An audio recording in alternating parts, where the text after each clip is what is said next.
m'appelle Quentin Nebou, j'ai 24 ans et je suis analyste vidéo avec l'Olympique de Marseille, l'équipe première. Je m'appelle Paul Chevaler, j'ai 29 ans et je suis analyste vidéo du groupe pro de l'Olympique de Marseille.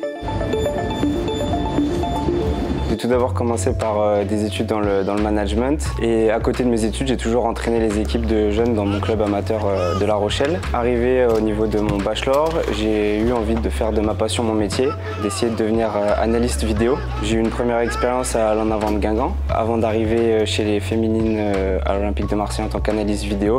Et là, c'est ma 3e saison avec les pros à l'OM. J'ai commencé par l'université à Clermont, donc j'ai fait une licence TAPS, entraînement sportif. J'avais la chance d'avoir dans cette licence une option football qui était unique en France, avec un partenariat au Clermont Foot. Ça m'a permis d'aller voir des matchs à domicile et faire des analyses en direct pour le staff en place. Donc c'est ça qui m'a donné goût à l'analyse vidéo, à l'analyse de match. Et donc après l'obtention de ma licence, j'ai été intégré au Clermont Foot, au staff de l'équipe Ligue 1. J'ai passé parallèlement mon diplôme universitaire d'analyse vidéo à Rouen et à l'été 2022, je suis arrivé à l'OM à 22 ans.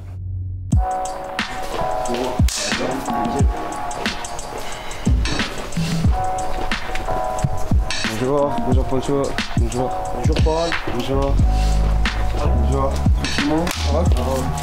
Notre travail se déroule en plusieurs étapes, donc on a tout d'abord une partie pré-match, le match et le post-match. Donc en ce qui concerne le pré-match, ça va être d'apporter au staff et au coach toutes les informations possibles concernant l'adversaire. Donc on va tout d'abord rendre un rapport écrit avec les informations les plus générales sur notre adversaire. Je leur dis dans les slides, moi quand je suis sur le banc, que je me lève, je leur demande de noter, je leur demande de noter. Ils me disent oui. L'enjeu, c'est d'être en mesure de répondre aux besoins du staff, des joueurs, de la direction, sur toutes les personnes qui ont un impact sur l'équipe première et donc notamment des besoins d'analyse sur des supports vidéo. Après, on va avoir aussi ce qui est le travail sur les coups de pied arrêtés. Préparer tout ce qui est les corners, les coups francs avec un membre du staff pour au mieux anticiper ce qui peut se passer dans le match. On ne peut pas prédire tout ce qui va se passer dans un match, mais l'objectif, ça va être de réduire l'incertitude et de donner le plus d'informations au staff pour pouvoir mettre la tactique en place le jour du match. Et donc le jour d'après, on a une réunion dans le bureau du coach pour lui présenter l'adversaire. On a aussi un point vidéo avant chaque entraînement. Les joueurs viennent presque systématiquement en salle vidéo où on va leur diffuser des contenus d'entraînement, des contenus de match sur l'adversaire, sur nos retours de match à nous, ou même des animations sur l'entraînement qui va arriver, qu'est-ce qu'on va travailler, comment on va le travailler et tout ça. Il va y avoir une première vidéo qui est une présentation de l'adversaire de 1/4 d'heure qui est présentée au coach, qu'on va diviser en 2 phases, une phase offensive et une phase défensive. Nos missions liées à l'entraînement nous prennent environ 3 heures par jour. Chaque entraînement, on va être en responsabilité de la captation vidéo et aussi donc le séquençage des contenus d'entraînement.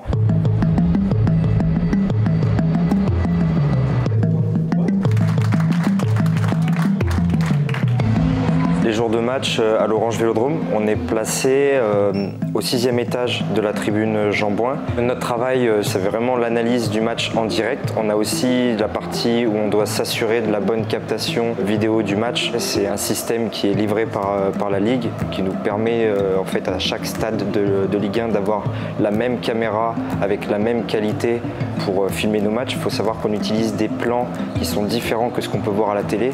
On utilise des plans en fait qui sont très larges et pris de très haut, qui nous permettent d'avoir tout le temps les 10 joueurs de champ des 2 équipes, plus le gardien quand le ballon approche de la surface. On a cette responsabilité d'analyser le match en direct en étant toujours en lien avec le banc de touche via talkie-walkie avec les adjoints, notamment Pancho Bardonado. Depuis 2 ans, on était 2 en tant qu'analyste vidéo. Cette année, on est 3. On a Robin qui nous a rejoint. Il y en a un qui va filmer le match, il y en a un qui va séquencer le match et il y en a un dernier donc avec le casque et le talkie-walkie en lien avec Pancho. Et donc là, l'idée, c'est qu'on connaît notre tactique par cœur. On a une meilleure vue parce que quand on est sur un banc de touche ou quand on est bas, on n'a aucune perspective, on ne voit pas les blocs, que les déplacements des joueurs. Et donc nous, en haut, on va justement apporter cet œil-là au banc de touche. L'idée, donc, c'est d'échanger avec eux et le moment le plus important, c'est le moment de la mi-temps. On descend au vestiaire, c'est un moment qui va très très vite. Il faut apporter le plus d'informations possible et le plus précises possible au coach et au staff pour éventuellement faire un ajustement tactique qui peut s'avérer déterminant pour la suite et pour la seconde mi-temps.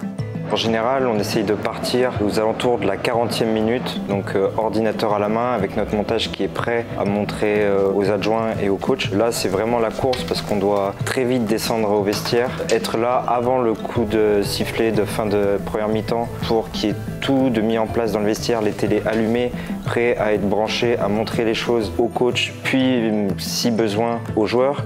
Faut savoir aussi que des fois, selon le match, selon les problématiques qu'on rencontre, si on a des gros problèmes, on peut avoir un adjoint qui quitte le banc avant la mi-temps pour avoir plus de temps de réflexion avec nous en regardant nos images et tout ça. Donc là, c'est vraiment un moment où il y a même la montée d'adrénaline qui vient.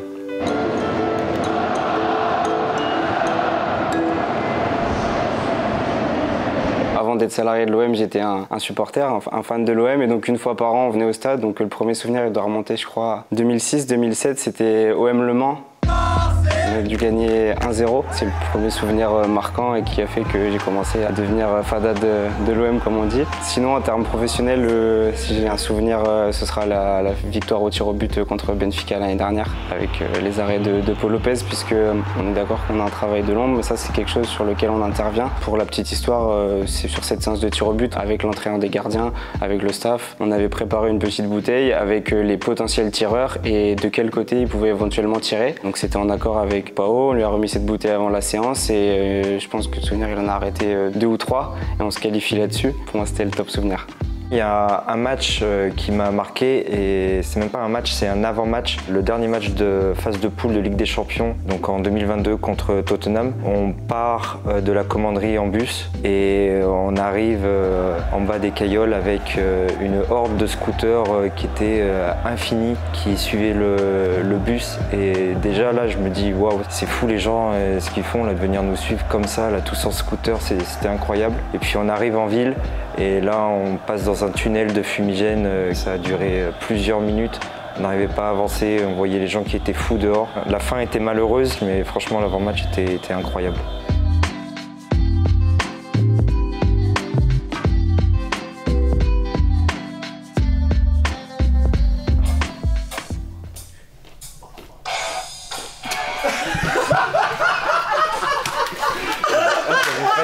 Moi j'avais pas craqué. Moi j'avais pas craqué. Il a été bon, hein.